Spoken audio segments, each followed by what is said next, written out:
Assalamualaikum warahmatullahi wabarakatuh. Halo, ketemu lagi bersama saya dari Ekselis Cipta Indonesia. Masih menunggukan teman-teman. Kita lanjut lagi yuk belajarnya. Masih bersama The 7 Habits of Highly Effective People dengan tema kebiasaan yang kedua. Dan kali ini bagiannya juga yang kedua karena kita sudah membahas sebagian di bagian yang pertama. Masih ingat kan di bagian pertama kita bahas apa?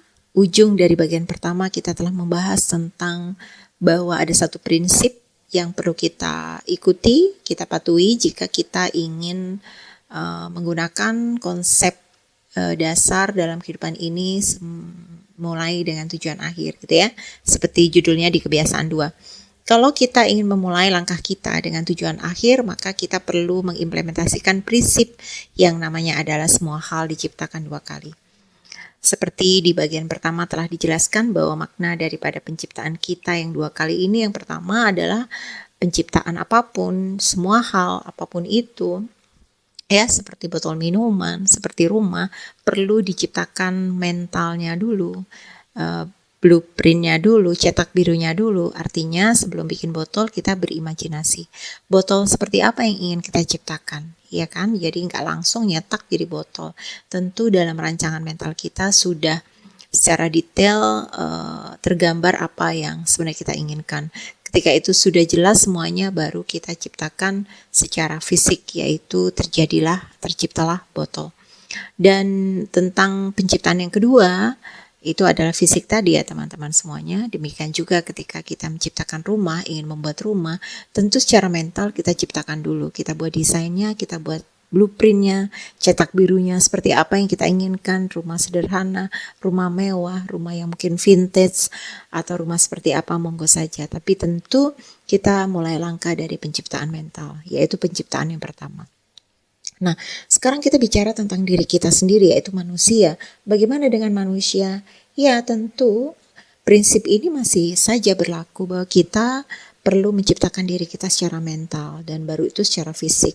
Tetapi umur kita sudah segini banyak, lalu bagaimana? Ya, mungkin selama ini ya sebelum kita mengenal The 7 Habits of Highly Effective People, kita taunya adalah ya udah tiba-tiba jadi kita begini gitu ya, sekolah di sekolah ini, bekerja di bidang ini dan seterusnya. Tetapi apakah itu sesuai dengan kehendak hati nurani kita, sesuai dengan prinsip-prinsip yang kita yakini, sesuai dengan tujuan akhir kita? Nah, bisa iya, bisa tidak. Mengapa? Karena ya mungkin selama ini kita membiarkan saja orang lain menciptakan diri kita. Ayah ibu kita, mungkin bahkan tetangga kita, keluarga kita yang lain, memberikan masukan-masukan kepada kita, mengarahkan kita kemana kita harus menuju, sehingga kita terus mau ya, tak disadari kita seperti robot begitu ya, di sel kanan ikut ke kanan, sel kiri ikut ke kiri, tetapi sebenarnya kita tidak paham tujuan kita hidup sebenarnya apa. Nah sekarang mumpung kita sedang belajar, mari kita renungkan apakah penciptaan kita yang pertama ini sudah sesuai dengan prinsip, sudah sesuai dengan hati nurani kita, sesuai dengan diri kita, keinginan kita, sesuai dengan tujuan akhir kita. Nah, masih tidak terlambat kalau kita ternyata perlu menciptakan ulang siapa diri kita. Setelah itu kita bekerja untuk mencapai itu semua, yaitu bekerja untuk menciptakan kita secara fisik. Kira-kira seperti itu ya. Mari kita bahas dengan detail contohnya. Nah, mungkin sekarang Anda sudah usianya di 30 sekian tahun begitu ya. Anda sampai di titik ini, Anda sendiri tidak sadar loh, kenapa saya ada di sini? Kenapa saya bekerja di sini? Kenapa saya tinggal di sini? Kenapa saya memilih ini dan seterusnya? Begitu kan? Itu artinya Anda hidup dengan ketidaksadaran. Anda hidup selama ini disetir orang lain. Anda punya kendaraan tetapi tidak dimanfaatkan karena kemudinya dipegang oleh orang lain. Nah sekarang dalam kesadaran penuh, panggil kesadaran penuh itu, lalu pikirkan apa sebenarnya Anda inginkan, apa yang ingin Anda tuju, akhir cerita seperti apa di dunia ini Anda inginkan, tolong didokumentasikan. Apa visi Anda, apa misi Anda, itu kan perlu dibuat ya. Apa tujuan akhir Anda, kira-kira seperti itu. Lalu renungkan apakah saat ini semua hal yang telah Anda lakukan adalah sesuatu yang tepat sesuai dengan tujuan Anda. Ya, bisa saja sudah sesuai, alhamdulillah, tetapi Anda baru merasa bahwa wow, ternyata saya menyandarkan tangga saya di dinding yang salah. Anda sudah sampai di sini tetapi Anda merasa bahwa Anda belum merasa tepat untuk mencapai apa yang Anda inginkan. Ya, kira-kira seperti itu ya. Maka kita perlu renungkan lagi itu semuanya dan kita perlu mengulang lagi semuanya. Lalu bagaimana langkahnya teman-teman semuanya?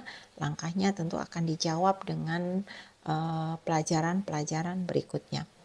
Nah, ada sebuah bab yang mengatakan bahwa yang menceritakan atau judulnya ini diberikan judul dengan perencanaan atau standar ya. Artinya adalah kita menciptakan diri kita ini adalah sesuai dengan perencanaan atau tidak, atau seperti tadi yang saya sampaikan ya, berjalan apa adanya sesuai dengan keinginan banyak orang, bahkan bukan keinginan kita, seperti itu. Apakah kita ini sudah sesuai standar? Standarnya tentu adalah bahwa pegangan yang seharusnya menjadi panduan kita adalah prinsip-prinsip dari Allah. Kira-kira seperti itu. Jangan-jangan kita ini adalah orang-orang yang diciptakan oleh orang lain dan tanpa kita sadari sekali lagi kita ada di posisi ini. Kita tidak punya kendali bahkan atas diri kita sendiri ya. Kita tidak ikut menciptakan diri kita bahkan yang pertama kalinya. Kita tiba-tiba sudah menerima naskah dari orang lain dan kita mengikuti naskah itu. Begitu kira-kira. Harusnya bagaimana teman-teman semuanya? Seharusnya adalah kita mengatakan saya adalah sang pencipta untuk diri saya sendiri. Artinya adalah saya adalah pencipta pertama bagi diri kita sendiri. Dan selanjutnya kita juga tentu akan menjadi pencipta kedua karena kita akan mengikuti naskah yang telah kita buat. Siapa diri kita akan menuju kemana, langkah-langkah yang seperti apa, tentu itulah yang akan kita ikuti. Nah, sekali lagi kalau kita kembali pada judul dari kebiasaan 2 ya, bahwa ini adalah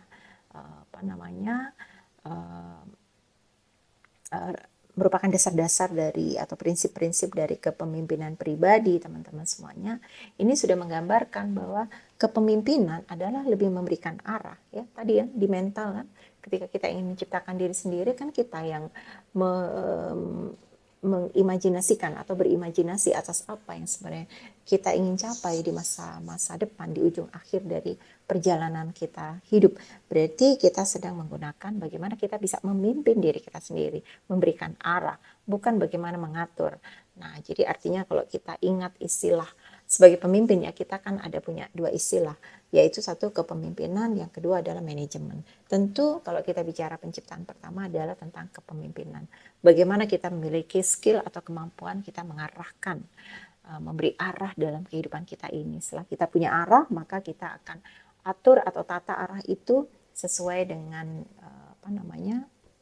langkah-langkah yang sudah kita imajinasikan dalam penciptaan pertama. Baru kita masuk ke dalam manajemen, yaitu penciptaan yang kedua. Jadi teman-teman semuanya, bahkan di sini ada disampaikan bahwa kalau pemimpin itu adalah orang yang memanjat pohon tertinggi, ya mereka akan lihat situasi secara menyeluruh, bagaimana keadaan sebuah lingkungan, keadaan sebuah hutan, kalau seandainya sedang di hutan gitu ya, dan pemimpin akan memberikan arah ke kanan ke kiri, awas ini salah hutan begitu ya. Tetapi kalau manajer itu adalah orang yang memang sangat sibuk ya dengan efisiensi menata gitu. Mungkin kalau di hutan dia yang babat tanamannya, babat pohon-pohon atau rumput-rumput liar, tetapi secara menyeluruh dia tidak tahu sebenarnya arahnya kemana. Yang penting ketika ada rumput liar dia langsung babat-babat supaya mereka bisa jalan. Nah, jangan sampai ketika Anda berjalan babat terus, sudah capek begitu ya, sudah Anda lakukan percepatan, sudah habis sumber daya, tetapi ketika ada di tujuan, ketika ada di titik terakhir Anda tahu bahwa ini bukan tujuan Anda. Makanya kalau kita ingin memimpin diri kita sendiri sebagai manusia, kita perlu punya kepemimpinan dan setelah itu diikuti oleh manajemen. Artinya kepemimpinan menentukan arah, yaitu penciptaan pertama, dan kedua adalah manajemen, yaitu menata, menyelesaikan tugas-tugas yang sudah kita rancang arahnya, dan itu adalah penciptaan yang kedua. Oke teman-teman. Ya, visi tanpa tujuan ya repot juga ya. Kan begitu kan, kita punya visi, maksudnya visi atau tujuan tanpa kita tanpa kita punya kemampuan untuk menata kan tidak mungkin juga. Tetapi lebih buruk lagi ketika kita punya kemampuan menata tetapi kita tidak tahu visinya, arahnya atau kompas yang sebenarnya sedang kita gunakan gitu. Kadang-kadang memang efektivitas itu seringkali mempengaruhi kelangsungan hidup ya teman-teman semuanya. Ya memang tergantung dari seberapa besar usaha yang kita curahkan.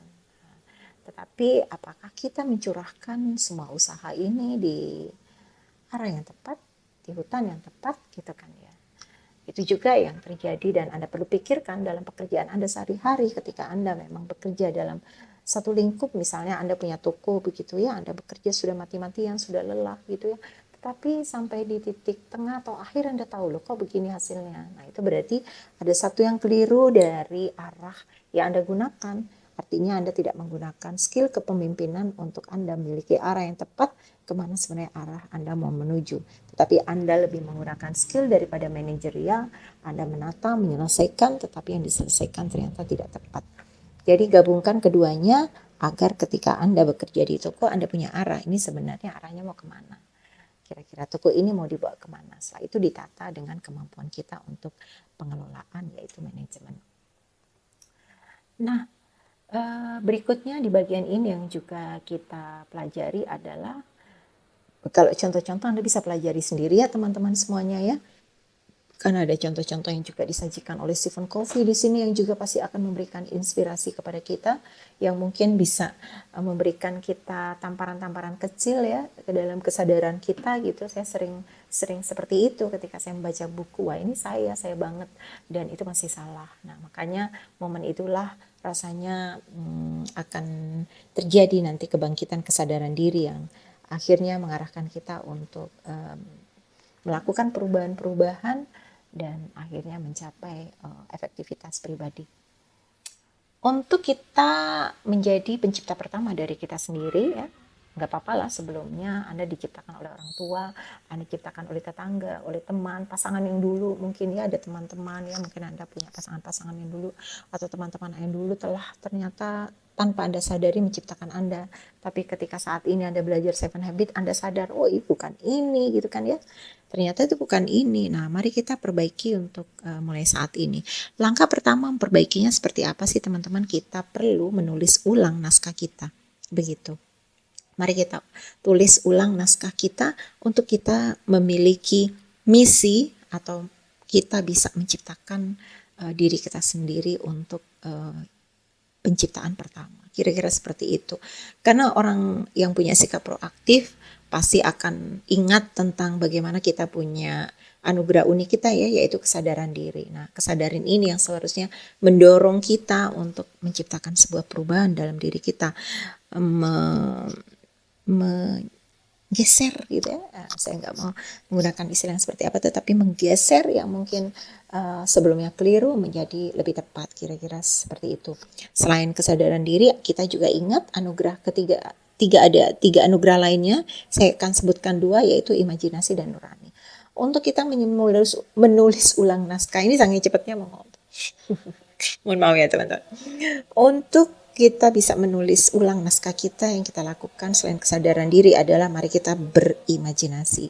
Gunakan imajinasi Anda teman-teman semua, sudah diajarkan oleh Viktor Frankl dalam kisahnya ketika beliau sedang ada di penjaranya Nazi, bahwa pada dalam posisi beliau tersiksa saja ternyata beliau mampu berimajinasi sesuatu yang sangat positif.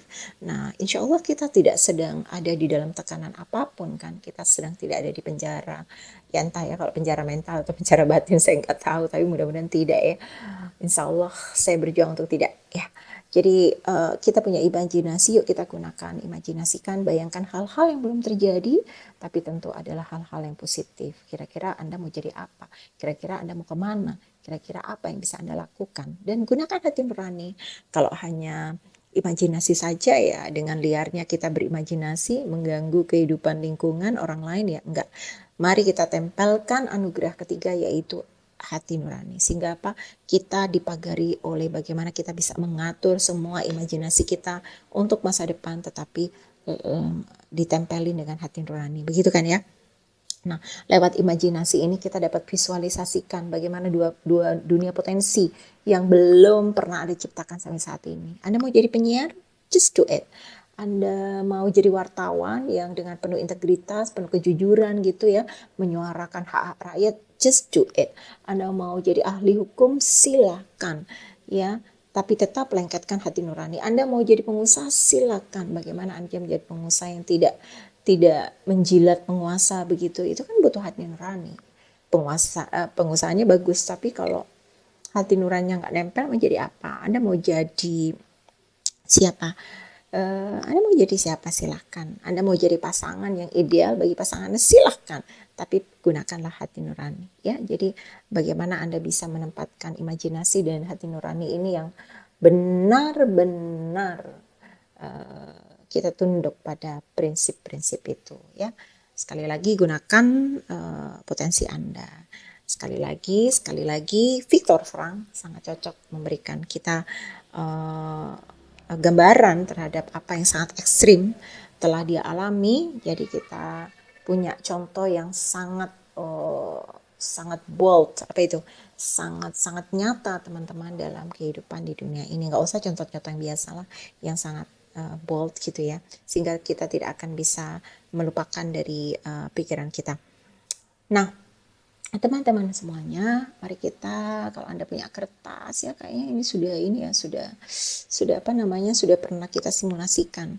Kalau contoh di sini sih ada contohnya adalah sebenarnya dari Mesir ya, mantan presiden Mesir Anwar Sadat. Silakan Anda baca bagaimana dia akhirnya yang awalnya sangat membenci sekali Israel, tetapi dia menggunakan cara yang bukan cara perang, yaitu menggunakan perjanjian perdamaian, yaitu Camp David ya.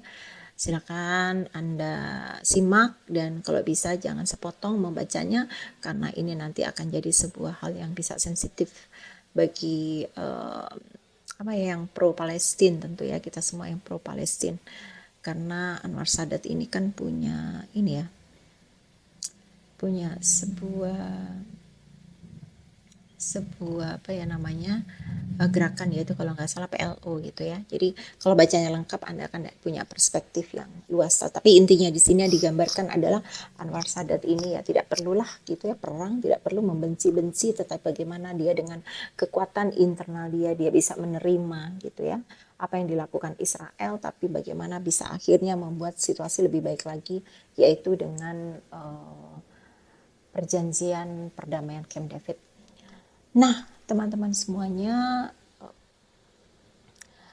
kebiasaan dua ini mengatakan bahwa kita tidak harus hidup dengan naskah-naskah yang dibuat oleh orang lain. Kita bertanggung jawab ya untuk naskah-naskah yang kita buat dengan kemampuan dan potensi imajinasi diri kita sendiri yang sesuai hati nurani kita. Kita bukan hidup seperti robot, kita bukan hidup seperti, mohon maaf, ada yang memberikan istilah sapi yang dicucuk hidungnya itu kan ditarik ke sana, tarik ke sini mau. Kita bukan hidup seperti kuda yang dikasih kacamata yang sehingga dia tidak bisa menoleh kemana-mana, hanya mengikuti tuannya saja, cambuk kanan, lari kanan, cambuk kiri, lari kiri. Kita bukan hidup dengan gertakan-gertakan orang yang ketika menggertak kita jadi layu, jatuh, tersungkur. Kita bukan hidup dengan teror-teror orang lain yang mungkin mereka meneror tanpa dasar, mereka meneror demi ambisinya sendiri. Kita bukan itu. Kita adalah individu yang punya nilai-nilai, yang punya makna dalam hidup ini, yang punya amanah, yang punya sumber daya untuk memperbesar lingkaran pengaruh kita dengan kecerdasan yang kita miliki, kecerdasan otak, kecerdasan emosi kita, dengan keluasan jiwa kita, dengan kesehatan tubuh kita. Mari kita manfaatkan untuk lebih banyak berkontribusi kepada lingkungan ini. Sekali lagi sesuai dengan potensi dan kemampuan yang kita miliki. Ya, begitu teman-teman semuanya. Nah, kita bisa masuk berikutnya pada bagaimana sebenarnya kita membuat ini pernyataan misi pribadi ya. Tadi sudah dibahas bahwa pernyataan misi ini ya tentu akan didasarkan dari imajinasi dan hati nurani. Tapi kalau kita ingin membuat pernyataan misi pribadi di sini kita dituntun ya dengan dua pertanyaan. ingin menjadi apa Anda? Ini artinya kita fokus pada pengembangan karakter kita. Yang kedua adalah melakukan apa kita, gitu ya. Ini fokus pada kontribusi atau pencapaian yang kita ingin dapatkan, ya. Serta kita juga fokus yang ketiga, tambahin satu lagi ya, sebenarnya ini yang melekat ya, tapi sebenarnya dua, tetapi lekatkan itu adalah tentang nilai-nilai atau prinsip yang menjadi panduan kita untuk membuat misi tersebut ya. Ada teman-teman semua contoh-contoh sebenarnya dalam bukunya bisa Anda baca nanti, contoh dari Rolf Kerr ya, ekspresi keyakinan pribadinya. Contoh pertama-tama, saya mau sukses di rumah ya. Sukses tolong definisikan dulu gitu. Kalau sukses saya kan bahagia hakiki dunia akhirat gitu ya, insya Allah. Dan ini kalau seperti pernyataan dari Kerr adalah dia akan selalu mencari makna dalam hidup ini dan menerima bantuan ilahi. Ya, berikutnya nggak pernah kompromi dengan kejujuran. Saya lakukan apa yang menurut Anda punya nilai-nilai di situ, panduan nilai-nilai hidup Anda, silakan. Kalau tempat saya bekerja itu ada sinergi, ada aku peduli, nah itu kembangkan. Nah, teman-teman sendiri silakan mau seperti apa. Apakah Anda mau tertib secara pribadi dalam pekerjaan? Monggo. Apakah Anda selalu ingin mempertahankan sikap mental dan perilaku positif? Silakan. Apakah Anda selalu akan menjadi orang yang sabar dan sambil menunggu Anda lakukan sesuatu? Silakan. Nah, itu monggo aja. Tergantung bagaimana sebenarnya panduan daripada nilai-nilai Anda miliki, yaitu gambaran dari karakter Anda sendiri.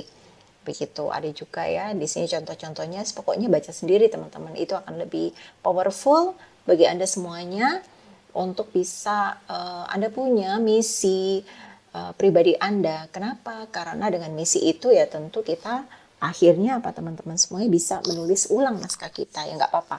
Kemarin naskah kita nggak kita miliki, bahkan ada yang nulis naskahnya salah mungkin ya, sehingga kita banyak melakukan kesalahan-kesalahan. Is okay, karena apa, tidak mungkin kita manusia berjalan di kehidupan ini tanpa kesalahan. Yang paling penting adalah bagaimana kesalahan itu dikoreksi, diperbaiki untuk kita tidak lakukan lagi. Ya kadang-kadang kalau saya melihat ya teman-teman, kesalahan itu adalah untuk melewati sebuah rintangan. Contoh ya seperti ini ya, contoh sekarang ini ada kondisi di Indonesia yang sedang carut marut ya, karena indikatornya adalah pemimpinnya tidak amanah, tidak jujur gitu ya, dan agak melanggar undang-undang. Nah, kasih tahu dengan komunikasi, musyawarah gitu ya, kritik-kritik yang baik, tetapi tidak juga bergerak ya, seolah-olah tidak memahami itu semuanya. Nah, akhirnya kan rakyat bergerak gitu, mungkin dengan maaf kata-kata kasar, kata-kata yang keras, terus demo-demo yang agak keras gitu kan. Sebenarnya yang demo keras seperti itu kan tidak kita inginkan, kita maunya damai-damai saja. Sama juga dengan diri kita ya teman-teman semuanya, ketika kita ya seolah-olah orang melihat itu salah banget gitu. Nah, itu benar-benar sebuah kesalahan, tapi sebenarnya di balik kesalahan itu seseorang melakukan pasti ada good intention. Ya, ada good intention yang itu perlu kita cari tahu ya. Seseorang meninggalkan orang lain bukan bukan sesuatu yang buruk sebenarnya kalau kita paham mungkin inti daripada perilakunya atau tindakannya, keputusannya untuk meninggalkan orang lain tersebut. Mari kita lihat lebih mendalam lagi dan lebih bijaksana untuk memahami itu semuanya. Ya, oke. Kita lanjutkan ke bagian di mana sebenarnya agak-agak ini ya, agak menantang juga ya. Oke, kalau begitu kita berhenti dulu di sini lalu kita lanjutkan untuk bagian berikutnya.